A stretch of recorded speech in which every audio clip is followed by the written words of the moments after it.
శ్రోతలకు నా హృదయపూర్వక నమస్కారములు. మన శ్రోతలలో ఒక సోదరి ప్రశ్నను పంపటం జరిగింది. ఆ ప్రశ్న, మనం అసలు ఇలా ఎందుకు పుట్టాం, ఇలా ఎందుకు జీవించాలి, దీనివలన అసలు లాభం ఏమిటి, అసలు ఎందుకు పుట్టవలసి వచ్చింది, ఎందుకు ఈ సృష్టి అంతా ఏర్పడింది, ఇదంతా ఎందుకు వివరించగలరు? వారికి సంబంధించినటువంటి అనేక పర్సనల్ విషయాలు కూడా రాశారు. అంటే వారి భావోద్వేగాలు, అంటే ఏంటి ఈ జీవితం వలన ఉపయోగం ఏంటి అని. అంటే మీరు ఎంత దూరం ప్రయాణించినా, ఎన్ని మతాల్లో ప్రయాణించినా, ఇదంతా ఎందుకున్నది అన్నదానికి ఎవరికాళ్ళు ఏదో రాసుకున్నారు తప్ప ఉన్నది అంతే. దానికి సరైన ఆన్సర్ లేదు. అంటే ఈ సృష్టి అంతా ఎందుకున్నది, మనం ఇలా ఎందుకున్నాం, అసలు ఈ సృష్టిలో ఉన్నవన్నీ ఇలా ఎందుకున్నాయి, దీనికి ఒక పరిపూర్ణమైన ఆన్సర్ లేదు. ఒకవేళ పరిపూర్ణమైన ఆన్సర్ ఉంటే అది అనంత ఆత్మజ్ఞానం. అదేం చెబుతుందంటే, ఉన్నట్టు మీకు అనిపిస్తున్నది. సినిమా హాల్లో తెర మీద బొమ్మలు కదులుతున్నప్పుడు మీకు అక్కడ మనుషులే కదులుతున్నారని, అక్కడ చెట్లే ఉన్నాయని, అక్కడ జంతువులే ఉన్నాయని, మొత్తం సినిమాని మీరు చూసి అక్కడ సినిమాలో వస్తున్నటువంటి పరిస్థితులకు తగ్గట్టు మీరు స్పందిస్తున్నారు. అందుకే సినిమాకి వెళ్తున్నారు, స్పందన ఉంది కనుకనే. స్పందన అంటే నిజంగా స్పందిస్తుంది శరీరం. ఆనందానికి ఆనందం వస్తుంది, దుఃఖానికి దుఃఖం వస్తుంది, కోపానికి కోపం వస్తుంది, శృంగారానికి శృంగారం వస్తుంది. నవరసాలు సినిమా హాల్లో కూర్చోబెట్టి ఆ తెర మీద కదిలే బొమ్మలు మనలో నవరసాలని కదుపుతున్నాయి. అదే విధంగా, అదే మాదిరిగా ఇదంతా ఒక సినిమాలా నీకు అనిపిస్తున్నది, కనిపిస్తున్నది తప్ప ఇదంతా లేదు. ఉన్నదంతా అనంత ఆత్మశక్తి అనే తెరే. సినిమా హాల్లో ఉన్నటువంటి మనకు కలుగుతున్నటువంటి ఎక్సైట్మెంట్ ఏముందో, భావోద్వేగాలు ఏమున్నాయో, లేకపోతే సినిమాకి ఎందుకు వెళ్తాం అసలు? మనం డబ్బులు పెట్టి మీరు కొనుక్కొని ఎందుకు వెళ్తాం? అక్కడ మనకి ఏదో లభిస్తుంది. ఏమి లభిస్తుంది? కాంతి తరంగాలు వచ్చి తెర మీద పడి మనుషుల లాంటి నిజం సృష్టి లాంటి ఒక సృష్టిని అక్కడ చూపిస్తుంది, జీవితాలను చూపిస్తుంది, జీవితంలో జరిగే మంచి చెడులను చూపిస్తుంది, మనలో, మన అంతరంగంలో, మన హృదయంలో భావోద్వేగాలను కదుపుతుంది. ఆ భావోద్వేగాల కదలికలు మనకు బాగున్నాయి, అందుకే వెళ్తున్నాం సినిమాకి. సినిమాను చూస్తుంటే అంతరంగంలో భావోద్వేగాలు ఎలా కదిలి ఆ భావోద్వేగాల యొక్క సంతృప్తికి సినిమాకి వెళ్తున్నాం, డబ్బులిచ్చి మరి. అలాగే ఈ సృష్టిలో భావోద్వేగాలను మనమే సినిమా పాత్రలుగా ధరించి అనుభవిస్తున్నాం. ఇది కూడా సినిమానే అని చెబుతుంది అనంత ఆత్మజ్ఞానం. అందుకే బ్రహ్మసత్యం జగత్ మిథ్య అంటారు, ఇదంతా మాయ అంటారు, ఇదంతా భ్రమ అంటారు. అయితే అక్కడ ఆన్సర్ ఉంది. వాళ్ళు ఒక్కళ్ళే ఆన్సర్ సరిగ్గా చెప్పారు దీనికి. సరిగ్గా అంటే మనకు అర్థమయ్యేలా మహిమలో మాయలు, భ్రమలు, భ్రాంతులు, కల్పనలు, విశ్వాసాలు, నమ్మకాలు నమ్మండి అని చెప్పకుండా ఉన్నదన్నట్టుగా అర్థమయ్యేలా నీకు అనిపిస్తుంది. అనిపించే భావనను పోగొట్టుకోగలిగితే నీకు అనంత ఆత్మశక్తి దర్శనం అవుతుంది. నువ్వు ఆ శక్తి స్వరూపమే. నేను సృష్టిలో ఇరుక్కుపోయానన్న భావన నీకు అక్కర్లేదు అనేటువంటి సమాధానం ఆత్మజ్ఞానం ఒకటే చెప్పింది, ఆధ్యాత్మికత ఒకటో చెప్పింది. ఇంకా మిగిలినవేవి కూడా సరైన సమాధానాన్ని ఇవ్వలేకపోయాయి. అవేం చెబుతాయి అంటే, ఎక్కడో ఒక దేవుడు కూర్చున్నాడు, ఆ దేవుడు నీకు నాకు కనపడడు, ఆ దేవుడే ఈ సృష్టి అంతా చేశాడు, ఆ దేవుడే ఈ సృష్టి అంతా ఆడిస్తున్నాడు, నడిపిస్తున్నాడు, కదిపిస్తున్నాడు, కుదిపిస్తున్నాడు. మొత్తం ఈ సృష్టికి కారకుడు ఆ దేవుడే. ఆ దేవుడి చిత్తం ప్రకారం నడుచుకునేవాళ్ళు, ఆ దేవుడికి నచ్చినట్టు నడుచుకునేవాళ్ళు, ఆ దేవుణ్ణే నమ్మి నడిచేవాళ్ళు మళ్ళీ ఇతర దేవుళ్ళని నమ్మకూడదు. ఎందుకంటే వాళ్ళందరూ మాయాదేవుళ్ళు. ఆ దేవుడి దగ్గర ఆయన లోకంలో ఆయనతో పాటు కలిసి ఉంటారు. ఎప్పటికీ అన్ని రకాలుగా సుఖాలే ఉంటాయి అక్కడ. ఇంకా మళ్ళీ మీరు భూమి మీదకి రావాల్సిన అవసరం లేదు అనేటువంటి ఒక అసంతృప్త, అసంబద్ధిత వాదాలని వినిపించారు. అయితే అసంతృప్త అన్నప్పటికీ నా పదం అవి నచ్చక కాదు, క్లారిటీ లేదు. నమ్మటం తప్ప దారి లేదు. నమ్మటం వలన ఉపయోగం లేదు. ఎందుకనంటే నమ్మితే ఆ దేవుడు కనపడ్డు, నమ్మితే ఆ లోకం కనపడదు. ఎందుకంటే అది ఎక్కడ లేదు కనుక. ఇక్కడ ఒక వాస్తవికతని, ఆత్మజ్ఞాన అనేటువంటి వాస్తవికతని, ఆత్మశక్తి అనేటువంటి వాస్తవికతని బయట ప్రపంచంలో చూపించలేదు వాళ్ళు. నీలో ఉన్న ప్రాణశక్తి అదని చూపించారు. ఆత్మశక్తికి భిన్నంగా నువ్వు కూడా లేవు. నువ్వేదో నమ్మి కదలక్కర్లా. ఇక్కడ కూడా నమ్మకమే కదండి, ఆత్మశక్తిని నమ్మాలి కదండి, సృష్టి కనపడుతుంది కదండి, ఆత్మశక్తి కనపడతలేదు కదండి అనక్కర్లా. నీలో ఉన్నటువంటి సృష్టి అనేటువంటి సృష్టికి సంబంధించిన అంశ శరీరము మాత్రమే. అది మొత్తం సృష్టిలో ఉన్న అన్నీ ఎలా మారిపోతూ ఉంటాయి, ఇది కూడా అలా మారిపోతూ ఉంటుంది. పుట్టావు, పుట్టకుండా పోతావు, ఒకప్పుడు ఉండకుండా పోతావు. పుట్టిన కాడి నుంచి నువ్వు ఉండకుండా పోయే వరకు దానికి మరణం అని పేరు పెట్టుకున్నారు, దీనికి జననం అని పేరు పెట్టుకున్నారు. జనన మరణాల మధ్యలో దానికి జీవితం అని పేరు పెట్టుకున్నారు. జీవితం అనే పదమే జీవములోంచి వచ్చింది. జీవము వ్యక్తీకరించబడింది, అది పుట్టుక. జీవము తనలో తాను లయమైపోయింది, రూపధారణ కోల్పోయింది, అది మరణం. ఆత్మజ్ఞానం చాలా క్లారిటీగా, కాన్ఫిడెంట్గా ఎంత ఎక్స్ప్లెయిన్ చేసింది అంటే అసలు అర్థం కానటువంటి వాడు ఉండడు. చిన్నపిల్లడికి కూడా అర్థమవుతుంది. కానీ దాన్ని నీలో నువ్వు కనుగొనాలి. ఎక్స్ప్లెయిన్ చేశారు, వివరించారు. అలానే ఎవరైనా కనుగొన్నవారు ఉన్నారా అంటే అనేక మంది ఉన్నారు. పరంపరగా కనుగొన్న వాళ్ళు దాన్ని ఉన్నారు. ఆ స్థితిని పొంది వాళ్ళు అనుభవించి, అవును ఇది నిజమే, మేము జీవన్ముక్తులం అయ్యామన్నారు. జీవన్ముక్తులు అంటారు వారిని. అంటే శరీరం ఉంటుంది, అనంత ఆత్మశక్తి ఎరుక ఉంటుంది. అందుకని మన స్థితులు మొత్తం ఆత్మజ్ఞానం అంతా నీలోనే ఉంది. నువ్వెక్కడ బయట వెతకక్కర్లా, బయటకు ఎక్కడికి పరుగులు తీయక్కర్లా, బయట ఎక్కడ తిరగక్కర్లా. ఇదంతా ఎందుకు ఉన్నది అన్నదానికి మీకు ఇమీడియట్గా ఆన్సర్ చెప్పడం చాలా కష్టం. ఇప్పుడు నాకు ఉన్న బలాన్ని ఇలా చూపించి సృష్టి అంతా ఎందుకు ఉందో ఆన్సర్ చెప్పండి అంటే దానికి ఆన్సర్ లేదు అసలు ఎక్కడ. దానికి మళ్ళీ ఏం చెప్పారంటే లీలా వినోదము అన్నారు. దైవ లీలా వినోదము, సృష్టి లీలా వినోదము, భగవత్ లీలా వినోదము. ఎందుకంటే మనం ఇమీడియట్గా ఆన్సర్ అడిగితే అదే చెప్పారు. చిన్నపిల్లలు బొమ్మలతో ఆడుకుంటారు. సముద్ర బొడ్డుకి వెళ్ళి చిన్నపిల్లలు ఇసుకలో గూళ్ళు కట్టుకుంటారు. ఇంటి దగ్గర ఇసుక వేసినా సరే ఇసుకలు ఎక్కడ కనపడితే అక్కడ మట్టిలో ఇసుకలో గూళ్ళు కడతారు. అంత ఆట అంతా అయిపోయినాక ఆ గూళ్ళు అళ్ళే తొక్కేసి వెళ్ళిపోతారు. అంటే ఇసుకని ఇసుక వెళ్ళి మ్యాచ్ చేసి వెళ్ళిపోతారు. అక్కడ కొత్తగా జరిగింది ఏం లేదు. ఇసుకనే ఇళ్ళులాగా గూళ్ళు కట్టుకున్నారు, ఆడుకున్నారు, తర్వాత తొక్కేసి వెళ్ళిపోయారు, ఇసుకని ఇసుక చేసి వెళ్ళిపోయారు. సేమ్ దాన్ని నువ్వు అర్థం చేసుకుంటావని లీలా వినోదం ఏమి లేదు. ఆట చిన్నపిల్లలు ఆడుకున్నట్టు ఆట అన్నారు. ఎందుకంటే ఆటలు మనకు బాగా అలవాటు కనుక. ఎప్పుడు మనకు అర్థమయ్యే భాషలో చెప్పే ప్రయత్నం చేయటం వలన కూడా దీన్ని కొంత మనం నమ్మలేకపోతూ ఉంటాం. కానీ ఆత్మజ్ఞానం దాన్ని చక్కగా చెప్పింది. నమ్మమని చెప్పలేదు, నమ్మమని చెప్పలేదు, నిజమని చెప్పలేదు, నువ్వు ఎక్కడికో వెళ్తే ఇది పొందుతావని చెప్పలేదు. నువ్వు ఉన్న చోట నువ్వుగా ఉండు, నిన్ను నువ్వు చూసుకుంటే చాలు, నీకు అర్థమైపోద్ది అని చెప్పింది. అర్థం అవటం ఆత్మజ్ఞానం అంటే అది నీకు అర్థమవుతుంది అంతే, అంతకు మించి అందులో పెద్ద విశేషాలు ఏమి లేవు. దీనికోసం నువ్వేం తీవ్రమైనటువంటి సాధనలు కూడా చేయాల్సిన పని లేదు, నువ్వుగా ఉంటే చాలని చెప్పింది. అలా ఎవరైతే దాన్ని గ్రహించారో వాళ్ళు చెప్పారు అదొక గ్రహింపు, అదొక అవగాహన, అదొక అర్థం అవటం, అదొక జ్ఞానం. మనలో జ్ఞానం ఉంది. మనం అన్ని పనులకి జ్ఞానాన్ని వాడుతున్నాం. శరీర కదలికలన్నింటికి జ్ఞానాన్ని వాడాలి. మనం జ్ఞానం వాడకుండా అసలు జీవించటమే కుదరదు. జ్ఞానం వాడకపోతే నేనన్న భావన కూడా పుట్టదు. నేను నాకు తెలియటం జ్ఞానమే. జ్ఞానం అంటే తెలియట. అందుకని అసంబద్ధమైన మార్గాలలోకి వెళ్ళి అసంబద్ధమైన విషయాలు వింటూ మహిమలు, మాయలు, అద్భుతాలు, దేవుళ్ళు, దేవతలు, రకరకాల మతాలు, ఘర్షణలు ఇవన్నీ వింటున్నప్పుడు, అనేక రకాల సాధనలు ఇవన్నీ వింటున్నప్పుడు కన్ఫ్యూజ్ అయ్యి ఇదంతా ఏంటని అనిపించవచ్చు. కానీ ఆత్మజ్ఞానంలో కన్ఫ్యూజన్ లేదు, చాలా సింపుల్. తెర మీద అవన్నీ ఏంటి అని సినిమా హాల్లో అడగటానికి ఏముంది, అవన్నీ కాంతి తరంగాలు. అక్కడేమీ లేదని మనకు కూడా తెలుసు. జస్ట్ మనం వెళ్ళేటప్పుడు ఖాళీ తెర ఉంది అక్కడ.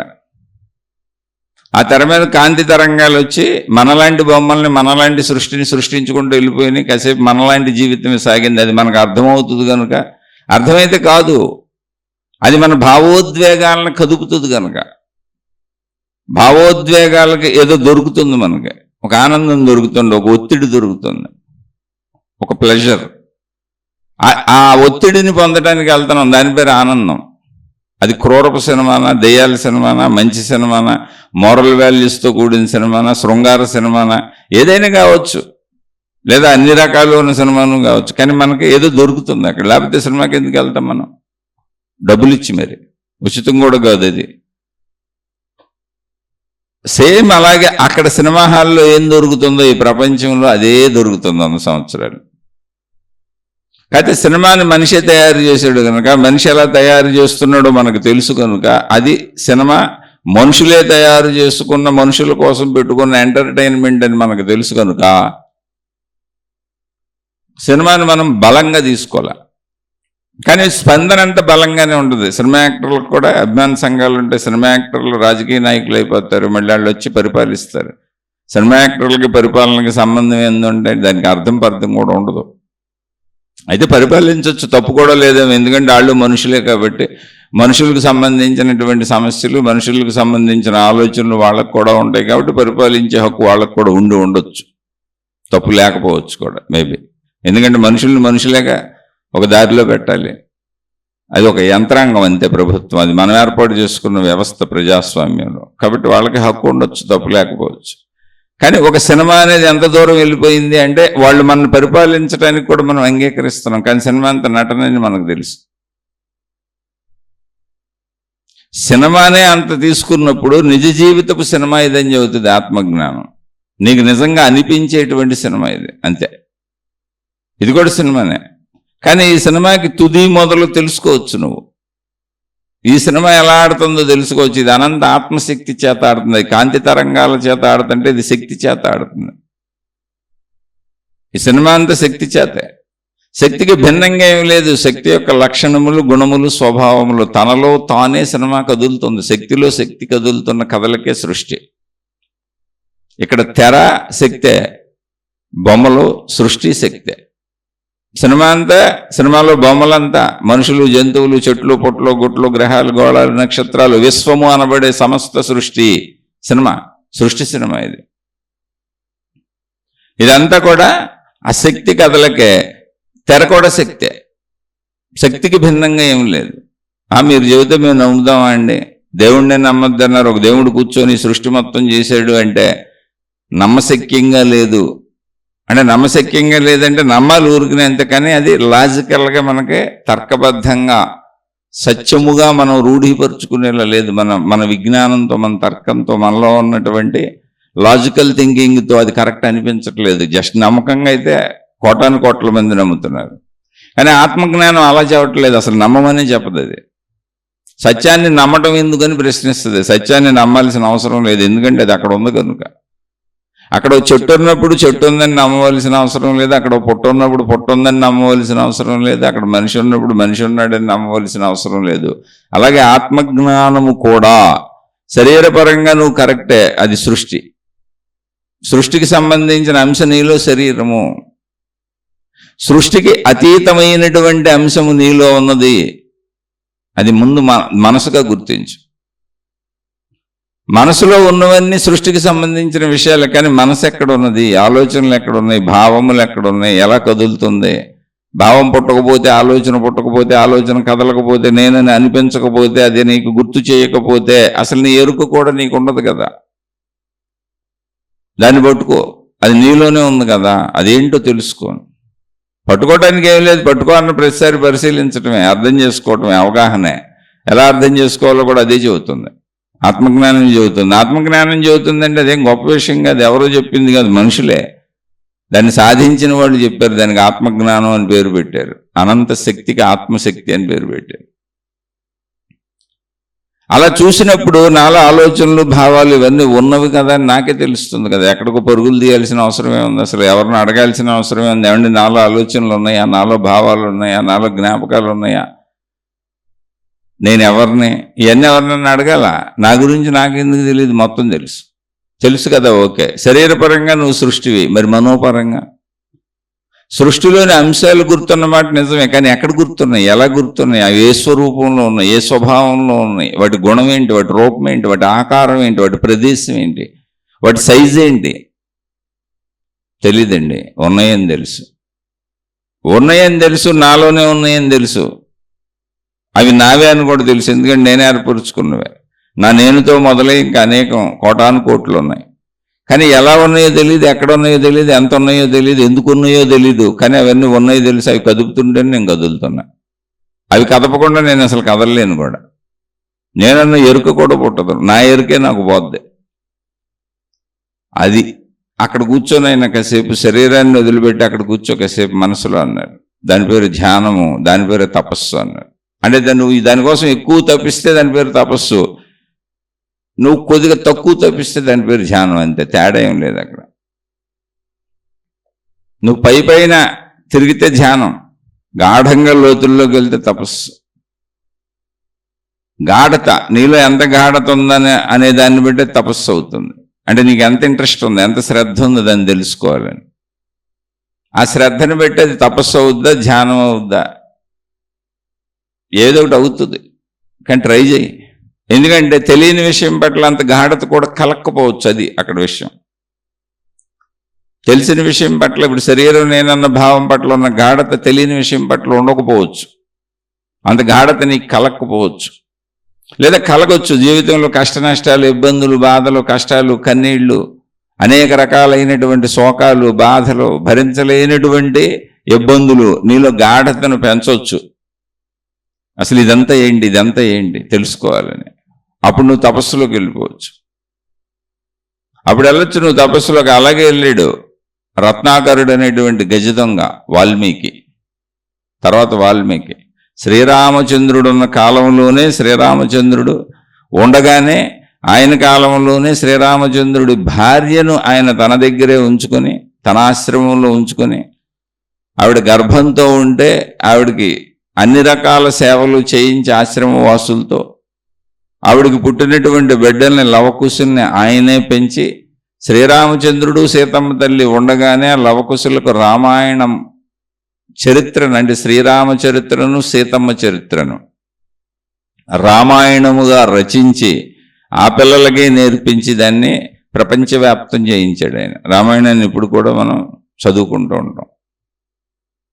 రాముడు భగవదవతారంగా, సీతమ్మ తల్లి భగవదవతారంగా చాలామంది పూజించుకుంటారు. కానీ అతను మొదట్లో దొంగ.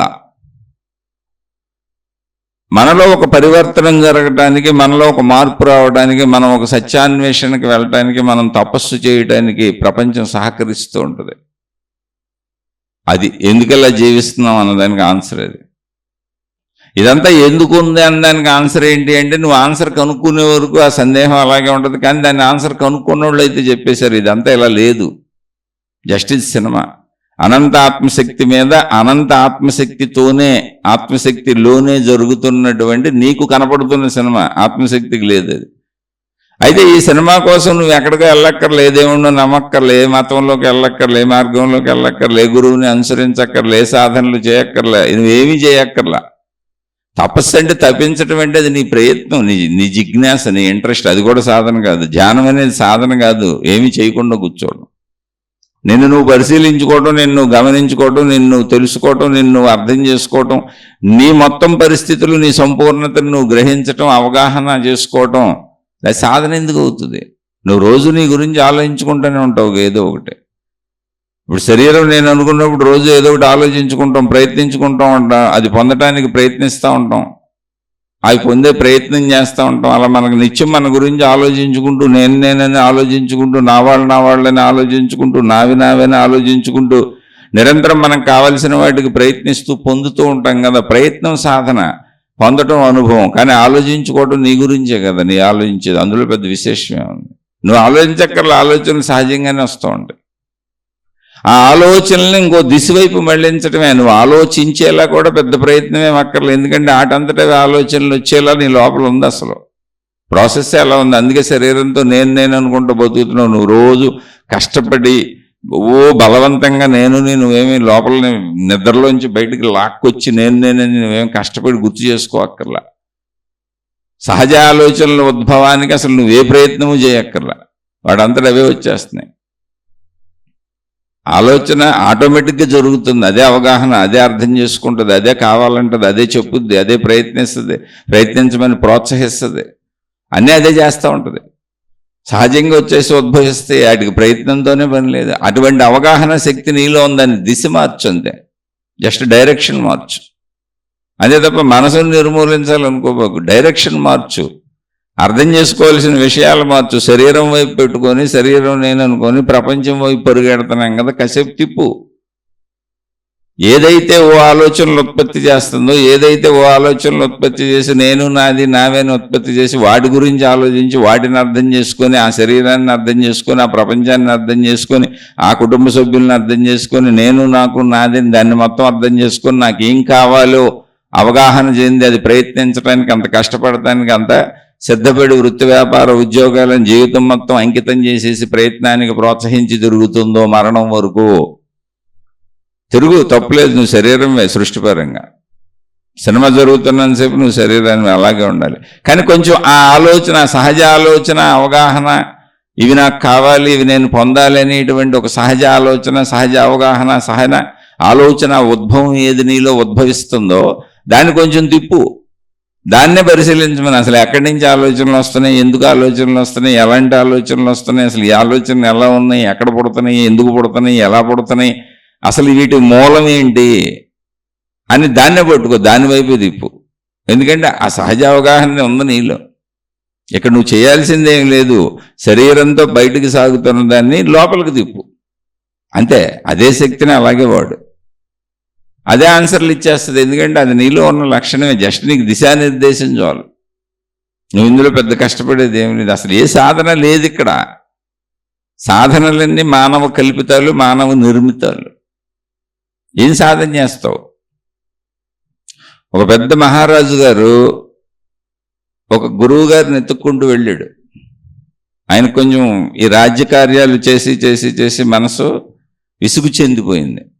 నిరంతరం రాజ్యకార్యాల భారం, ప్రజలు వీళ్ళని పరిపాలించడం, డబ్బులు, వ్యవస్థలు, మంచి పనులు, చెడ్డ పనులు, మళ్ళీ ఇతర రాజులు వీళ్ళ మీద దండెత్తుతారేమో అని అక్కడ రక్షణ వ్యవస్థలో చాలా చికాకు అయిపోయింది ఆయన మనసు. కొన్ని సంవత్సరాలు పరిపాలన చేసి చేసి నాకు శాంతి కావాలి, అశాంతిగా ఉన్నానని ఆయన పాపం బాధపడుతుంటే మంత్రులు సలహా ఇచ్చారు, అయ్యా ఇలాంటప్పుడు గురువుల దగ్గరికి వెళ్తే కొంచెం ఉపశాంతి లభిస్తుంది మనకని. సరే ఆయన గురువుని ఎత్తుక్కొని వెళ్ళాడు. అయ్యా నాకు ఎక్కడైనా నిజమైనటువంటి సద్గురువు దొరుకుతాడా? నిజమైనటువంటి సద్గురువు కావాలి. ప్రపంచంలో చిక్కుకుపోయి గురువులు అని బోర్డులు పెట్టుకొని, మాతాజీలు అని బోర్డులు పెట్టుకొని మళ్ళీ నన్ను కూడా కొత్త దాంట్లో ఇరికించేసి, ఒక మతంలోనూ ఒక దేవుళ్ళలోనూ ఒక మార్గంలోనూ ఇరికించేసి నమ్ము నమ్ము నమ్మని ఒక పంజరంలో నన్ను పెట్టి తాళం వేసేసి గుంపు మనస్తత్వం ఉన్న సమూహపు విధానాలు కాదు అవి. సమూహాలు, గుంపు మనస్తత్వాలు, గుంపులు తయారు చేసుకుంటే అది కాదు. అలా అయితే నేనే పెద్ద రాజుని, నాకే పెద్ద గుంపు ఉంది, ఒక రాజ్యమే ఉంది నాకు. అలాంటి గురువులు కాదు. నిజమైన సద్గురువు దొరుకుతాడా మీకు అని తెలుసు. ఎందుకంటే మీరు గురువుల కేటగిరీలు తిరుగుతున్నారు కదా. మీరు కూడా గురువులు అనేది బోర్డు పెట్టుకొని శిష్యులకి ఏదో సాధనలు నేర్పుతున్నారు కదా. అంటే ఆయన అన్నాడు, ఉన్నారండి, దొరుకుతారండి, ఎందుకు దొరకరండి అని. మరి ఉంటే చెప్పండి ఎక్కడ ఉన్నారు. ఉన్నారు కానీ మీరు ఆయన గుర్తుపట్టలేరండి. మీరు మాలాంటి గురువులను గుర్తుపట్టగలరు. ఎందుకంటే మేము బోర్డులు పెట్టుకుంటాం, గురువులు వేషాలు వేసుకుంటాం, సపరేట్గా ఉంటాం, ప్రజల్లో కలవము, మమ్మల్ని మేమే మా కీర్తి ప్రతిష్టలు పెంచుకుంటాం, మాకు గుర్తింపు తెచ్చుకుంటాం, గురువులు మహాత్ములు అని మేమే గుర్తింపు తెచ్చుకుంటాం. గురువులు మేమేని ప్రచారం చేసుకుంటాం, మమ్మల్ని ప్రచారం చేసే సమూహాలను తయారు చేసుకుంటాం, విధానాలు ఏర్పాటు చేస్తాం, పద్ధతులు ఏర్పాటు చేస్తాం, సాధనలు ఏర్పాటు చేస్తాం. కానీ మీరు రాజుగారు కదా, అందుకని మీకు ఉన్న నిజం ఉన్నట్టు చెబుతున్నాను. ఉన్నారు, మీరు అడిగినటువంటి నిజమైన సద్గురువులు ఉన్నారు, కానీ మీరు వాళ్ళని గుర్తుపట్టలేరు. గుర్తుపడతానో సస్తానోనయ్యా, నాకు నిజమైన సద్గురువుని చూపించు, నాకు మనశ్శాంతి లేదు, నాకు నిజంగా మనశ్శాంతి లేదు, నాకు నిజమైన సద్గురువు కావాలి, రండి చూపిస్తానని తీసుకెళ్ళాడు. రండి చూపిస్తాను, ఉన్నారు నిజమైన సద్గురువులు, ఎందుకు లేరు, ఉన్నారు. తీసుకెళ్ళాడు ఆయన. తీసుకెళ్తే కొంచెం ఊరికి దూరంగా ఒక చిన్న కుటీరం ఉంది అక్కడ. అయితే ఊరికి దూరంగా ఉంది, చిన్న కుటీరం అంతే. ఆ పక్కన ఒక పెద్ద చెట్టు ఉంది, ఆ చెట్టు కింద కూర్చోడానికి అనువుగా ఉంది. అక్కడ ఆ చెట్టు కింద ఒక ఆయన పుల్లలు నరుకుతున్నాడు, గొడ్డలతో ఎండు పుల్లలు పగల కొడుతున్నాడు. అక్కడికి తీసుకెళ్ళాడు ఈ గురువు గారు. ఈయన అసలైన సద్గురువు, కానీ ఈయన సద్గురువు అంటే ఎవరు నమ్మరు, అదే ప్రాబ్లం. దూరం నుంచే చెప్పాడు. ఈ గురువు గారు వీళ్ళు రావటం, ఈ రాజుగారు ఈ గురువు గారు రావటం చూసి ఆయన పొలాలు నరకటం ఆపాడు. ఈ గురువు గారిని గుర్తుపెట్టాడు, చిరునవ్వు నవ్వాడు. బాబునారాయణ పలకరించాడు, ఆయన్ని పలకరించాడు. ఆయన వెంటనే ఆ గురువు గారు వచ్చి పొలాలు నరుకుతున్నటువంటి సామాన్య సాధువైన, సాధువేషంలో కూడా లేడు ఆయన, మామూలు మనిషిలాగానే ఉన్నాడు. ఆయన ఏం ప్రత్యేక బట్టలు వేసుకోలేదు. ఆయన కాళ్ళ మీద పడిపోయాడు వెళ్ళి గురువు గారు. ఆయన చిరునవ్వు నవ్వి, ఎందుకయ్యా నా కాళ్ళ మీద పడతావు, నీ కాళ్ళకి నా కాళ్ళకి ఏంటి తేడా ఉంది? సరే ఓకే రైట్ కూర్చోండి, ఏంటి ఉండండి వస్తానని లోపలికి వెళ్ళి కొంచెం మంచినీళ్ళు తెచ్చి ఇద్దరికి ఇచ్చాడు. కూర్చోండి, ఏదైనా టీ పెడతాను తాగుదురుగాని అన్నాడు. లోపలికి వెళ్ళి టీ పెట్టుకొచ్చాడు, రాజుగారికి ఈయనకి ఇచ్చాడు. కూర్చున్నారు. ఆయన లోపలికి వెళ్ళి టీ పెడతానికి వెళ్ళగానే రాజుగారు ఆశ్చర్యపోయారు. ఆయన సామాన్యమైన బట్టల్లో ఉన్నాడు. మామూలుగా చూస్తే ఒక సామాన్యుడు, కూలివాడు అనుకోవాలి, పుల్లలు కొడుతున్నాడు. రాజుగారు అన్నాడు, ఏంటి ఈయన పుల్లలు కొట్టుకుంటున్నాడు అని. అదే ఆయన ఏదన్నా వండుకోవటానికి పుల్లలు, ఎండు పుల్లలు కొట్టుకొని అక్కడ పెట్టుకుంటూ ఉంటాడు, ఇక్కడే ఉంటాడు ఈయన. ఏం చేస్తాడు ఈయన? ఏమి చేయడు ఇక్కడ. అదేంటయ్యా నీ దగ్గర నువ్వు అక్కడ ఆశ్రమం పెట్టావు, గురువు గారు నీ దగ్గర బోల్డ్ మంది శిష్యులు ఉన్నారు, నువ్వేదో నేర్పుతున్నావు వాళ్ళకి, కనీసం నువ్వు ఏదో ఒకటి చేస్తున్నావు, నువ్వు సాధనలు చేస్తున్నావు, వాళ్ళకి ఏ సాధనలు నేర్పుతున్నావు, ఈయన అసలు ఏమి చేయట్లేదేంటి? అవునండి ఈయన ఏమి చేయడండి. మరి అసలు ఈయన నిజమైన గురువేనా? మహా నిజమైన గురువు, నేను ముందే చెప్పాను, మీరు గుర్తుపట్టలేరు.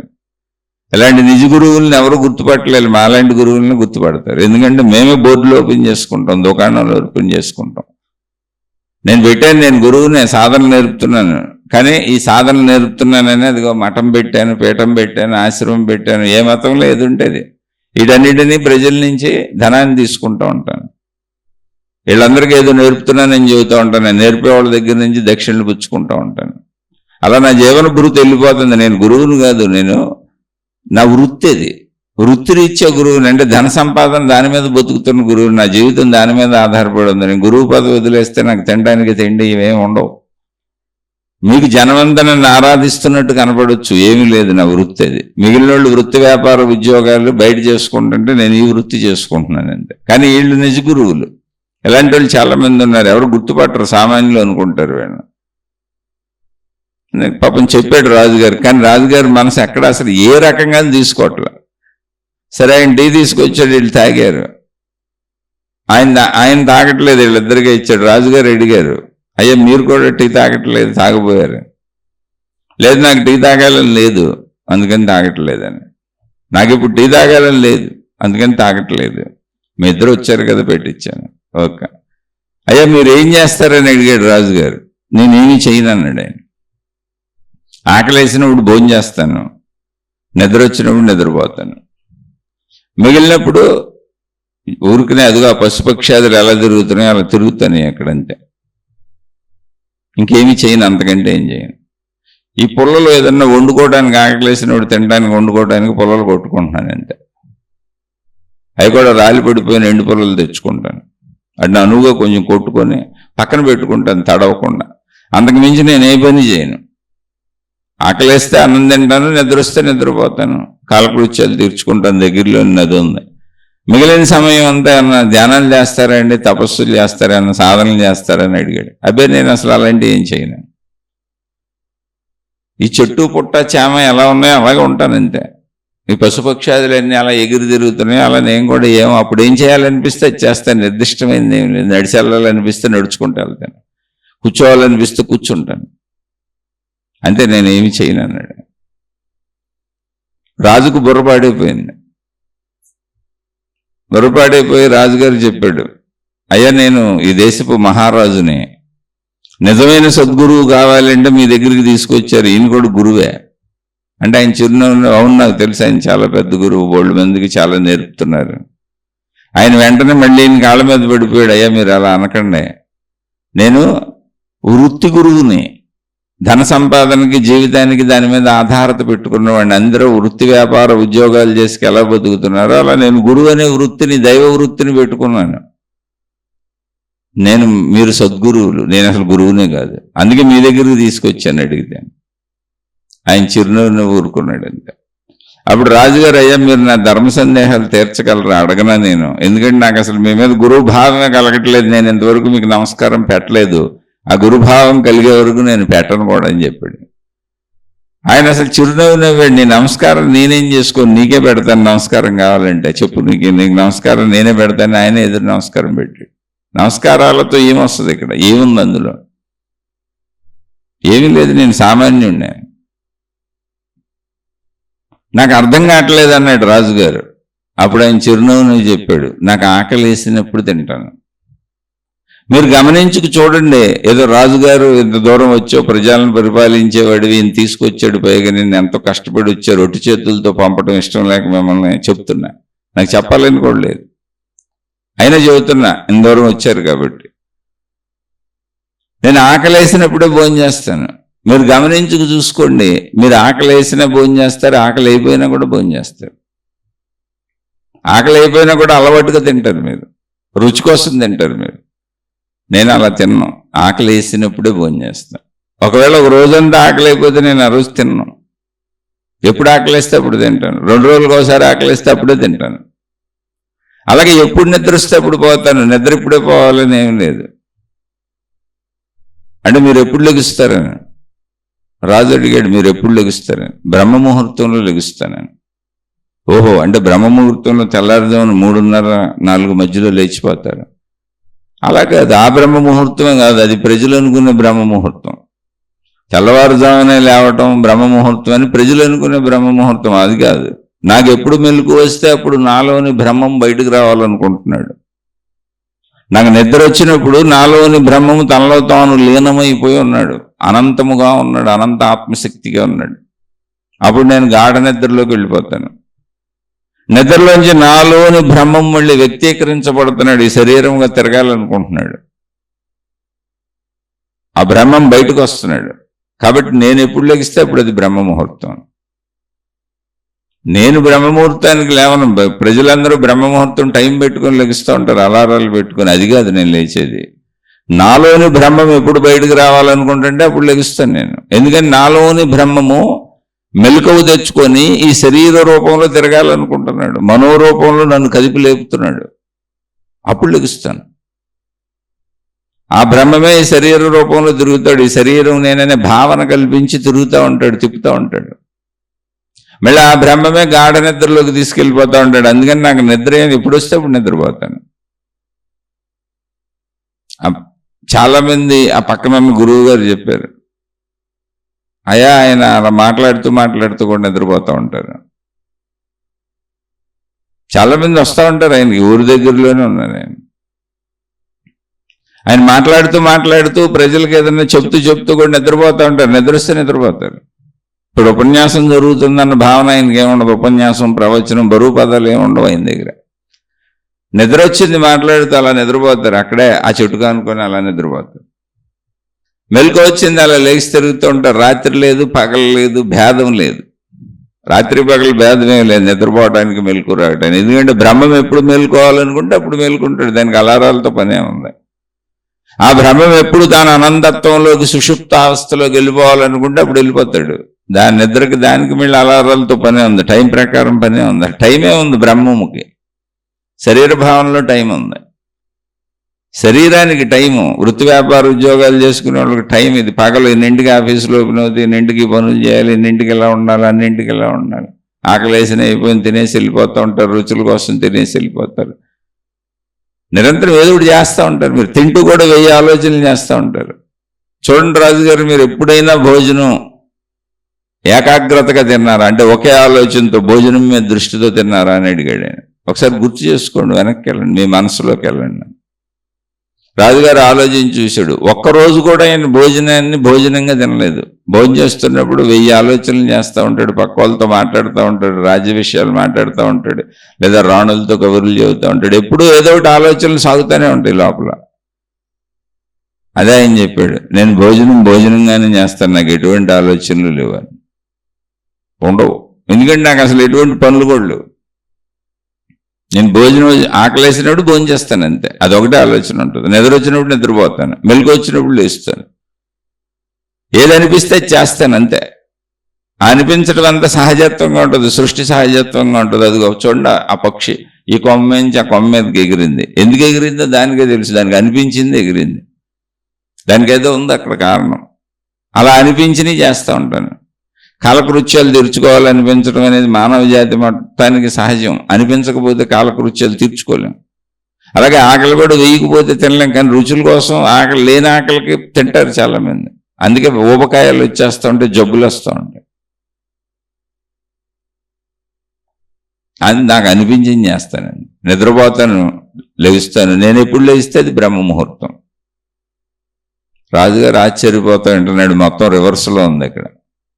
కానీ రాజుగారికి అనిపిస్తుంది ఈయన నిజమైన సద్గురువు అయి ఉంటాడు. ఎందుకంటే ఇంత సాదాసీదాగా ఉండడం ఎవరి వల్ల కాదు.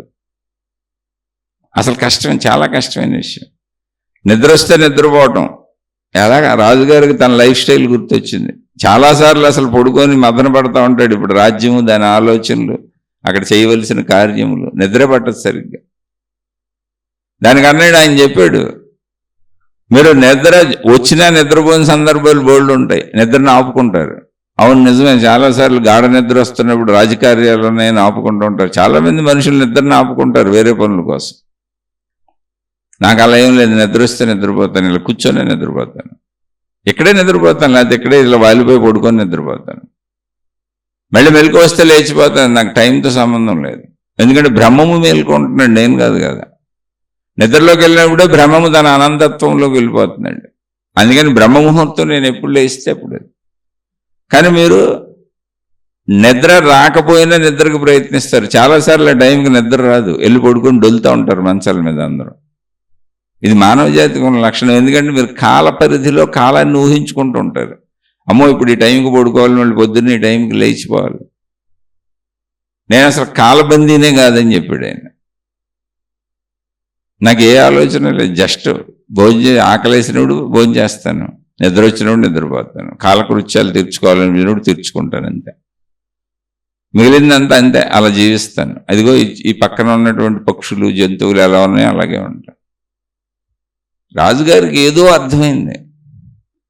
నిజానికి ఈయన మా సామాన్యుడు కాదు అర్థమైంది. కానీ గురువులు అంటే ఆడంబరంగా ఉంటారు, రకరకాల డ్రెస్సులు వేసుకుంటారు, రకరకాల గెటప్ల్లో ఉంటారు, శరీరం అంతా పెద్ద పెద్ద ఆభరణాలు ధరించి ఉంటారు, గెటప్లు వేసుకుంటారు, లేదా జుట్లు పెంచుతారు. మొత్తానికి ప్రపంచంలో సామాన్య ప్రజలకు భిన్నంగా ఉంటారు. మేము గురువులు అని తెలియజేసుకుంటూ ఉంటారు, మాకు సమూహాలు ఉన్నాయని తెలియజేసుకుంటూ ఉంటారు, మళ్ళీ ఆ సమూహాల ద్వారా కూడా తెలియజేసుకుంటూ ఉంటారు, వాళ్ళు ప్రచారం చేసుకుంటూ ఉంటారు. అటు స్త్రీలు కావచ్చు, పురుషులు కావచ్చు. రాజుగారు కొంచెం క్లారిటీ వస్తుంది. ఎందుకంటే సామాన్యమైనటువంటి జ్ఞానం ఉన్నవాళ్ళు రాజులు ఎందుకు అవుతారు? ఎంతో కొంత మేధాశక్తి బాగా ఎక్కువ ఉన్న వాళ్ళే రాజరికానికి పనికి వస్తారు, రాజులు అవుతారు. అంత అసమర్థులుగా ఏమి ఉండరు కదా వాళ్ళు. జ్ఞాన విషయంలో కూడా ఆయనకు అర్థమవుతుంది, ఓహో సామాన్యత అసామాన్యత. అందుకే ఈ గురువు నాతో వచ్చిన ఆయన గురువే, ఆయనకి శిష్యులు ఉన్నారు. ఆయన అక్కడ మఠాలు పీఠాలు పెట్టు కూర్చున్నాడు, నేర్పుతున్నాడు. మఠాలు పీఠాలంటే ఒక వర్గాన్ని అంటలేదండి నేను, ఏ మతంలో అయినా. ఊరిన ఉదాహరణ కథ మాత్రమే ఇది, దయచేసి నన్ను క్షమించగలరు. అర్థమవటానికి కథను అర్థం చేసుకోండి అంతే. రాజుగారు అనుకుంటున్నాడు ఈయన గురువు, ఈయనకి శిష్యులు ఉన్నారు, ఈయనకి వచ్చి ఈయన కాళ్ళ మీద పడిపోతున్నాడు, చెబుతున్నాడు నేను వృత్తిరీత్యా గురువునండి, ఉద్యోగం ఉన్నది. మీ దగ్గర పనిచేసే మంత్రులు ఎలాగో, భటులు ఎలాగో, సైనికులు ఎలాగో, మీ రాజోద్యోగులు ఎలాగో, అనేక రకాల పదవులు పోషిస్తున్న వాళ్ళు ఎలాగో, నేను కూడా ఇంత వృత్తి వ్యాపార ఉద్యోగాలు చేసుకుంటున్న వాళ్ళు ఎలాగో నేను ఈ గురువు వృత్తిని చేస్తున్నాను. అందుకని నేను డబ్బు తీసుకుంటాను అందరి దగ్గర. డబ్బు లేకపోతే నాకు గడవదు కదా. ఈయనేమీ తీసుకోరు, ఇప్పుడు మీరు ఇచ్చిన పుచ్చుకోరు. ఆయనకి అసలు డబ్బుతో పని లేదు. కానీ సామాన్యుడు చూడండి, ఏ గురువు గెటప్ వేయడు. నిజమైన గురువు తాను గురువునని అసలు ప్రకటించడో, గురువునని అనుకోడు. ప్రకటించడం కాదు, నిజమైన గురువు తాను గురువునని అనుకోడు. ఎందుకంటే మొత్తం ప్రజలే, అందరూ ఇక్కడ ఉన్న వాళ్ళంతా మనుషులే, మానవ జాతి. జస్ట్ చిన్న అవగాహన, నీ లోపల నువ్వు వైపుకు నువ్వు తిరగటమే, నేను గమనించుకోవటమే చిన్న అవగాహన అంతే. అది ఏముందా ఆ చిన్న అవగాహనకి? ఇక్కడ నమ్మకాలతో పనే ఉంది, మతాలతో పనే ఉంది, మార్గాలతో పనే ఉంది, విధానాలతో పనే ఉంది, గురువులతో పనే ఉంది, జ్ఞానంతో పనే ఉంది. అసలు జ్ఞానం నువ్వే కదా. నీ అంతరంగంలో దానికి బయట జ్ఞానాన్ని ఎక్కడి నుంచి తెచ్చుకు ఏం చేసుకుంటావు? నిన్ను నువ్వు చూసుకుంటే చాలు కదా. అదే ఆత్మజ్ఞానం అంత క్లారిటీగా ఉంటుంది. అద్దంలో మన ప్రతిబింబం ఎంత స్పష్టంగా మనకు కనబడుతుందో, జస్ట్ అద్దం ఉంటే చాలు నీ మొహం కనపడటానికి. నీకు కనపడటానికి అద్దం ఉంటే చాలు, అద్దం తెచ్చుకో. అలాగే సేమ్ ఆత్మజ్ఞానం అంతే. అద్దంలో ప్రతిబింబాన్ని చూసుకున్నంత తేలిక ఇంకా నీకు దానికి బయట ప్రతిబింబానికి బయట అద్దం కావాలి. నువ్వు చూసుకోవడానికి అర్థం కూడా అక్కర్లా. నీకు తెలుసు కదా, రోజు తెలుసు కదా. నువ్వు శరీరం అని బయటకు పరిగెడుతున్నావు అంతే, లోపల కూడా తెలుసుకో. దృష్టి అటు మళ్ళిస్తే అది తెలిసిపోద్ది అంతే. ఏముంది అందులో? నీకు తెలియటానికి పెద్ద కష్టమే ఉంది, అసలు సాధనే ఉంది. అక్కడ సాధనే లేదు, ప్రయత్నమే లేదు. నువ్వేం చేయక అప్రయత్నంగా లోపల కూర్చుంటే నీకు అర్థమవుతూ ఉంటావు. ప్రయత్నం అంటే బయటకు వెళ్ళి ప్రపంచంలో సంపాదించాలి, వృత్తి వ్యాపార ఉద్యోగాలు చేయాలి, అనుభవించాలంటే. ఆత్మజ్ఞానంలో అసలు ప్రయత్నమే లేదు. ప్రయత్నమే సహజత్వం, నీ సహజ లక్షణం. నీళ్ళే ఆలోచనలు పుడతా ఉంటాయి, అవే అర్థం చేసుకుంటూ ఉంటాయి, అవగాహన శక్తి ఉంటుంది, అంతే దాని అంతటా జరిగిపోతూ ఉంటుంది. జస్ట్ నీ అటువైపు మళ్ళించి అంతే. దీన్ని నీ లోపలికి తీసుకెళ్ళి నీ మీద పెట్టుకో. నీలో మంచి చెడులు నీకే తెలుస్తాయి. రాజుగారు ఆయనకు నమస్కారం చేసి లేచి వెళ్ళిపోయాడు. కానీ రాజుగారికి ఏదో అర్థమైంది. ఎన్నాళ్ళు గురుత్వం అంటే, ఇప్పుడు రాజు రాచరికం ఎలా ఒక ప్రత్యేకం అనుకున్నాం, గురుత్వం ఒక ప్రత్యేకం అనుకున్నాం. కాదే సామాన్యత్వం, సహజత్వం. ఎంత సహజంగా ఎంత సామాన్యంగా నువ్వు ప్రజల్లో కలిసిపోతే అది అంత గురుత్వం. ఎంత సామాన్యతగా నువ్వు సహజంగా జీవిస్తుంటే అంత సహజత్వం. నిద్రొస్తే నిద్రపో, మెలకు వస్తే మెలకు. టైం ప్రకారం బ్రహ్మముహూర్తం అలారాలు పెట్టుకుని లేవటం ఏంటి? నీలోని బ్రహ్మమే లేస్తాడు. లేదు భౌతిక ప్రపంచంలో నాకు పనులు ఉన్నాయి, వృత్తి వ్యాపార ఉద్యోగాలు అంటే కరెక్ట్గానే చేసుకోవాలి. ఎందుకంటే సినిమాలు కరెక్ట్గానే ఉండాలిగా. శరీరపరంగా సృష్టిపరంగా కరెక్ట్గానే ఉండాలి. జ్ఞానపరంగా ఖాళీ ఉన్న వాళ్ళకి విషయం చెబుతుంది. జ్ఞాని అలా ఉంటాడు, సహజత్వం అది. ఇప్పుడు అదే ట్రై చేయబాకండి మీరు, మామూలు విషయం చెబుతున్నాను. అర్థం చేసుకోండి. రాజు అర్థం చేసుకున్నాడు అంతే, ఏం ప్రయత్నించలేదు. నేను ఏదో అయిపోయాను అనుకోలేదు. కానీ నిజమైన గురువు దొరికాడు అనుకున్నాడు. రాజుగారు తిరిగి వెళ్ళిపోతే ఆయనకి నమస్కరించి ఒక చిన్న మాట అడిగాడు ఆయన్ని. అయ్యా, నేను ఎప్పుడైనా మళ్ళీ వచ్చి మీ దర్శనం చేసుకోవచ్చా? దర్శనం అని అంత పెద్ద పదాలు ఎందుకు సార్, మీరు ఎప్పుడైనా రావచ్చు రాజుగారు అన్నాడు ఆయన.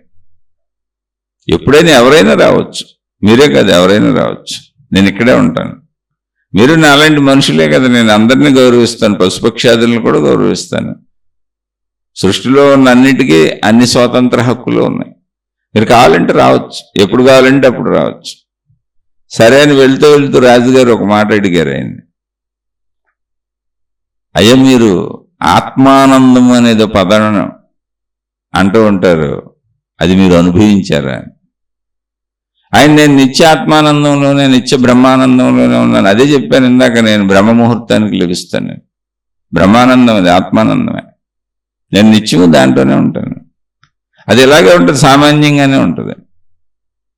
ఆనందం ఉన్న చోట ఈ మిగిలిన ఆనందపు అవసరతలు ఏమి అనిపించవు. నిద్రొస్తే నిద్రపోతాను, మెలకు వస్తే లేచిపోతాను, ఆకలిస్తే తింటాను, నడవాలనిపిస్తే నడుస్తాను, కాలకృత్యాలు వస్తే తీర్చుకుంటాను, సంతోషంగా ఉంటాను అంతే. అవి చూడండి, ఈ పశుపక్షాదులన్నీ అదంతా అడివే. అవి చూడండి అలా ఎగురుతూ ఎంత హాయిగా ఉన్నాయో. అవి ఎక్కడన్నా దుఃఖపడుతున్నట్టు కనపడుతుందా మనకి?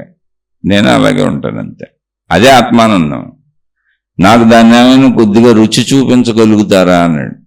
ఆయన చిరునవ్వు నవ్వాడు. మీకు మరీ అంత ఇష్టంగా ఉండి దాన్ని రుచి చూడాలనుకుంటే తప్పకుండా ఈసారి వచ్చినప్పుడు రుచి చూపిస్తానన్నాడు. నేను రుచినే చూపించగలను, కానీ మీరే పొందాలి దాన్ని, నేను ఇవ్వలేను అన్నాడు.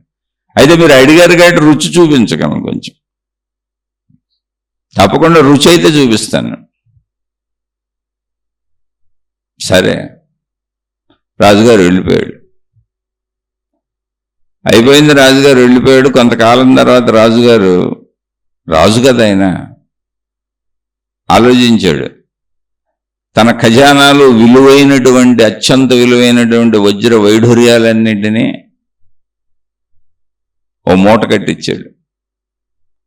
సరే, గురువుగారి దగ్గరికి వెళ్తున్నాం, ఈ భటులు గిటులు ఆర్భాటాలు ఇవన్నీ వేస్ట్ అనుకున్నాడు. రాజుగారు సామాన్య బట్టలు వేసుకున్నాడు. ఆయన కూడా ఒక మామూలు మనిషిలో బట్టలు వేసుకున్నాడు. ఎందుకంటే ఆయన సామాన్యుడిగా ఉన్నాడుగా, మనం ఎవరు తిన్నా కొంత అది మన మీద పనిచేస్తూ ఉంటుంది. అలా ఉందాం. అది మనిషికి అదో రకం బుద్ధి ఉంటుంది. వాళ్ళలా తయారవుదాం అనిపిస్తుంది. కాదు, వాళ్ళ జీవించాలి, వాళ్ళ బట్టలు వేసుకొని ఆకృతులు కాదు. అయినా ఏదో రాజుగారు పాపం ప్రయత్నించాడు. ఈ రాచరికపు హోదాలతో ఆయన దగ్గరికి ఎందుకు? కాకపోతే దాని దగ్గర ఖజానాలు బోర్డులు ఉన్నాయి, ఆయనకి ఏదన్నా బహుమతి ఇద్దాం. ఎందుకంటే ఆయన చాలా సామాన్యంగా అద్భుతంగా జీవిస్తున్న సద్గురువు. నిజమే, నాకు కొంత అర్థమైంది. పైగా ఈసారి దాన్ని రుచి చూపిస్తా అన్నారు నాకు ఆత్మానందాన్ని. అందుకని ఆయన గురుదక్షిణ కూడా తీసుకెళ్ళాలి అని చెప్పి చాలా విలువైనటువంటి వజ్ర వైఢూర్యాలన్నీ ఒక మూట కట్టి ఒక సామాన్య మనిషిలా బయలుదేరాడు. ఆయన కూడా రాజ్యంలో చెప్పాడు. అంతఃపురంలో ఆ వేషం చూసి కంగారు పడ్డారు అందరూ. లేదు లేదు, నేను గురువుని కలవడానికి వెళ్తాను, భటులు సైన్యాలు ఏం అక్కర్లేదు, నేను జాగ్రత్తగా వెళ్ళి వచ్చేస్తాను, మీరు కంగారు పడకండి, ఎమ్మటే వచ్చేస్తాను. మహాత్ముల దగ్గరికి వెళ్ళినప్పుడు వైభవాలతో పనేం లేదు. అందులో ఆయన మరీ సామాన్య మహాత్ముడు అని చెప్పి బయలుదేరి వచ్చాడు. మహాత్ముడి దగ్గరికి వచ్చాడు. ఆయన ఏదో అప్పుడే పొలాలు కొట్టేసుకొని కొంచెం ఆ చెట్టు కింద కూర్చొని సేద తీరుతున్నారు. ఈయన వచ్చాడు, గుర్తుపెట్టారు. ఆయన కూడా రాజుగారిని గుర్తుపెట్టారు. రాజుగారు మామూలు వేషంలో రావటం చూసి ఆయన చిరునవ్వు నవ్వుకున్నారు. ఏంటి రాజుగారు మామూలుగా వచ్చారు? అయ్యా, మీలాంటి మహానుభావులు ఎంత సామాన్యంగా జీవిస్తుంటే నేను రాచరికమే ఉంది, అది ఒక ఉద్యోగం లాంటిది. అక్కడ ఉన్నప్పుడు ఆ డ్రెస్సులు, ఆ విధానం, మీ దగ్గరికి వస్తున్నప్పుడు సామాన్యుడిలాగానే రావాలనిపించింది. ఓ సరే, ఏంటి ఆ మూట ఏదో పట్టుకొచ్చారని అడిగాడు. ఆ మూటని రాజుగారు అక్కడ ఊడదీశాడు, ఆయన ముందు పెట్టి. వజ్ర వైఢూర్యాలు సామాన్యంగా లేవు. సామాన్యమైన ఆస్తి కాదు అసలు. దాని విలువ ఎంత ఉంటుందో చెప్పడం కూడా కష్టం. అంత తీసుకొచ్చాడు. ఏమంటే ఆయన నానా తిట్లు తిట్టాడు. ఎవడికి కావాలి ఇదంతా, దీంతో నాకేం పని, కట్టాయి మూట కట్టాయి ముందన్నే, నువ్వు తెచ్చింది నువ్వే పట్టుకుపో, నీకేం కావాలి చెప్పు అంటే ఇది ఆత్మానందాన్ని కొంచెం రుచి చూపిస్తా అన్నారు. ఆత్మానందాన్ని రుచి మాత్రమే చూపించగలను, ఆత్మానందాన్ని ఎవరికి ఇవ్వలేరు, నువ్వే పొందాలి. మరి ఈ మూట ఎందుకు తెచ్చావు నువ్వు అనవసరంగా? అయ్యో అయ్యా, నేను రాజుని, గురుదక్షిణగా ఏదన్నా ఇవ్వాలనిపించింది పట్టుకొచ్చాను, మీరు ఏం అనుకోబాకండి. చెయ్యి ముందు మూట సర్దే అవతల పెట్టి పక్కన పడే మూట. ఆయన గబగబా మూట కట్టి పక్కన పెట్టాడు. నిజంగా చాలా విలువైన ఆస్తి అది. మూట పక్కన పెట్టాడు. నాకు ఆత్మానందాన్ని రుచి చూపిస్తా అన్నాడు రాజు. తప్పకుండా చూపిస్తాను, కళ్ళు మూసుకో అన్నాడు ఆయన. రాజుగారు కళ్ళు మూసుకొని నిశ్చలంగా నిఠారుగా ఆయనే ఫోజులు పెట్టేశాడు. ధ్యానం తపస్సు చేస్తున్నట్టు. ఈయన ఏం చెప్పలేదు అసలు, అలా కూర్చోమని కూడా చెప్పలేదు. అంటే ఆయన చూసున్నాడు ఇంతకుముందు గురువులు, ఈ ఫోజులు, ఈ రకరకాల సాధనలు, ఇవన్నీ. ఆ యాంగిల్లో వెళ్ళిపోయాడు రాజుగారు. ఆయన చిరునవ్వు నవ్వుకున్నాడు. రాజుగారిని చక్కగా కళ్ళు మూసుకోమన్నాడు. గట్టిగా కళ్ళు మూసుకోండి, మళ్ళీ నేను చెప్పే వరకు తెరవద్దు అన్నాడు. ఓకే అన్నాడు రాజుగారు. రాజుగారు కళ్ళు మూసుకోవాలి, స్థిరంగా కూర్చొని అని అడిగాడు. మూసుకున్నారా? గట్టిగా మూసుకున్నారా? మూసుకున్నాను. శబ్దాలు ఏమైనా వినపడుతున్నాయండి, పక్షుల శబ్దాలు అవన్నీ వినపడుతున్నాయి. కళ్ళు తెరవకండి, నేను చెప్పే వరకు తెరవకండి. అలాగేనండి, తప్పకుండా తెరవను గురువు గారు. ఎమ్మటే నిదానంగా ఆయన లేచాడు. రాజుగారు పక్కన పెట్టిన మూటను తీసుకున్నాడు. నిదానంగా అడుగులో అడుగేసుకుంటూ శబ్దం చేయకుండా నడవటం మొదలుపెట్టాడు. ఆ మూట తీసుకు పారిపోతున్నాడు ఈ గురువు గారు. మూట తీసుకు పారిపోతుంటే కొంత దూరం అలా పరిగెత్తినాక వెనక్కి తిరిగి చూశాడు. రాజుగారు స్ట్రైట్గా కూర్చొని అన్నాడు. ఓకే, ఇప్పట్లో లేచేటట్లు వెళ్ళే మనం వెళ్ళొచ్చని నిదానంగా నడుచుకుంటూ ఊరే వెళ్ళిపోతున్నాడు. రాజుగారికి ఎంతసేపుడికి ఏమి గురువు గారు చెప్పట్లేదు, నాలో ఏం చలనం లేదు, ఏదో ఆత్మానందం కలిగిస్తానన్నారని. పాపం ఆయన రాజు కదా, ఎక్కువసేపు కళ్ళు మూసుకుండలేక కళ్ళు తెరిచాడు. చూస్తే ఎదురుగా రాజుగారు లేరు, ఎదురుగా గురువు గారు లేరు. దేని గురువు గారు ఏమైపోయారని చూస్తాడు. పక్కన చూస్తే మూట లేదు. అరే మూట లేదు, గురువు గారు లేరు, ఏమైపోయారని చూసి గబుక్కున ఆ గుడిసెలోకి వెళ్ళి చూశాడు. గుడిసెలో గురువు గారు లేరు. ఆ చుట్టుపక్కల చూశాడు, ఎక్కడ కనపడతలేదు. దూరంగా చూస్తే ఊరు వైపు పరిగెత్తుకుంటూ వెళ్ళిపోతున్నాడు చాలా దూరంలో. అమ్మా, గురువుగారు మూట పట్టుకు పారిపోతున్నాడని రాజు అమ్మడపడ్డాడు. ఈయన మామూలు వేషంలోనే ఉన్నాడుగా. దొంగ దొంగ దొంగ పట్టుకోండి అని అమ్మడపడ్డాడు. రాజుగారు మంచి రాజులు విద్యలు నేర్చుకొని ఉంటారుగా, గుర్రపు రేసులు అవన్నీ. మంచి బలంగా పరిగెత్తాడు. ఎక్సర్సైజులు అన్నీ ఉంటాయిగా, విపరీతమైన బలంగా పరిగెత్తాడు. అప్పటికే ఆయన ఊళ్ళోకి వెళ్ళిపోయాడు, చాలా దూరం పరిగెత్తేశాడు గురువుగారు వీధిలో సందులన్నీ పరిగెడుతున్నాడు, జనం అంతా చూస్తున్నారు అని ఎవరు ఆయన ఆపట్లేదు. వెనక నుంచి రాజు అరుస్తున్నాడు, దొంగ గురువు పట్టుకోండి, నా మూట ఎత్తుకు పారిపోతున్నాడు.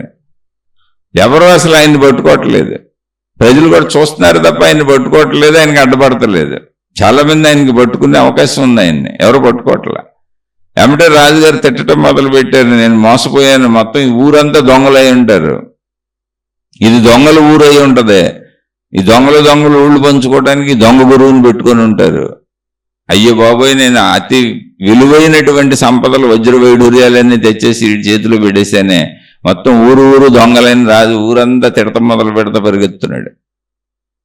ఆయన అలా పరిగెత్తి మొత్తం రాజుని ఊళ్ళో సందులన్నీ తెప్పించి మళ్ళీ ఆ చెట్టేపు పరిగెత్తుకుంటూ వచ్చాడు. ఆయన ఇంటేపు వచ్చేసి ఆ మూట అక్కడ పెట్టాడు, ఆయన దాక్కున్నాడు. చెట్టెక్కేసి పైన కూర్చున్నాడు, కనపడకుండా కూర్చున్నాడు, దాక్కున్నాడు. మూట కింద ఉంది. వెనక రాజుగారి పాపం రొప్పుతూ ఆయాసపడిపోతూ పరిగెత్తుకుంటూ వచ్చాడు, తిట్టుకుంటూ వస్తున్నాడు. దొంగ గురువు ఎత్తుకుపోయాడు. అది అయినా పరిచయం చేసిన చెప్పాలి, ఆడొక దొంగ గురువు వెళ్ళినాక ఆడ అంతు చేసి తెలుస్తాను, ఆడితల ఈడితల తీసేస్తాను, మొత్తం ఈ ఊర్లో వాళ్ళందరూ తల్ల తీసేస్తాను.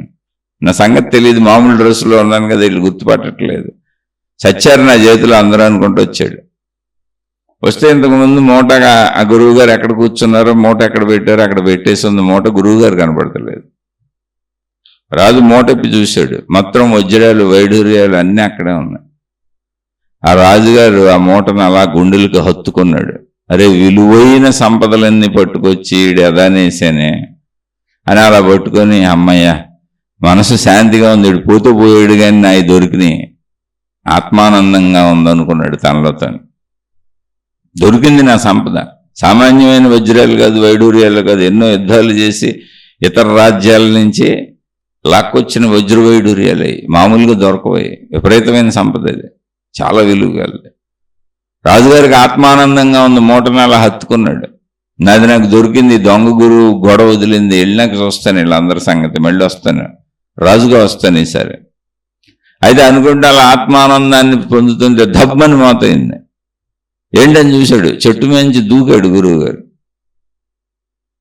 దూకి ఆత్మానందం దొరికిందే అని అడిగాడు. ఆత్మానందం రుచి చూపించమన్నావు కదా, చూపించాను, దొరికింది ఆత్మానందం అని. రాజు అలా చూస్తున్నాడు. అవును, ఆత్మానందంగా మనశ్శాంతిగా ఉంది, ఆత్మానందంగా ఉంది అనుకున్నాడు ఆయన. మనశ్శాంతిగా ఉందని పోయింది అనుకుందా, నాకు దొరికింది. దొంగ అనుకున్నాను, నాది పోగొట్టుకున్నాను అనుకున్నాను, మోసపోయాను అనుకున్నాను, తిరిగి దొరికింది, చాలా హాయిగా ఉంది, చాలా ఆనందంగా ఉంది, లోపల చాలా శాంతిగా ఉంది. ఇది రుచి, నేను నీకు రుచి చూపిస్తానన్నాను, రుచి చూపించాను, దొరికిందిగా, వెళ్ళిపోయాక నీ ప్రయత్నం నువ్వు చేసుకో. ఇది శాంపిల్ అంతే. ఇది నువ్వు వస్తువులతో పొందావు శాంపిల్, దీన్ని శాశ్వతంగా పొందొచ్చు.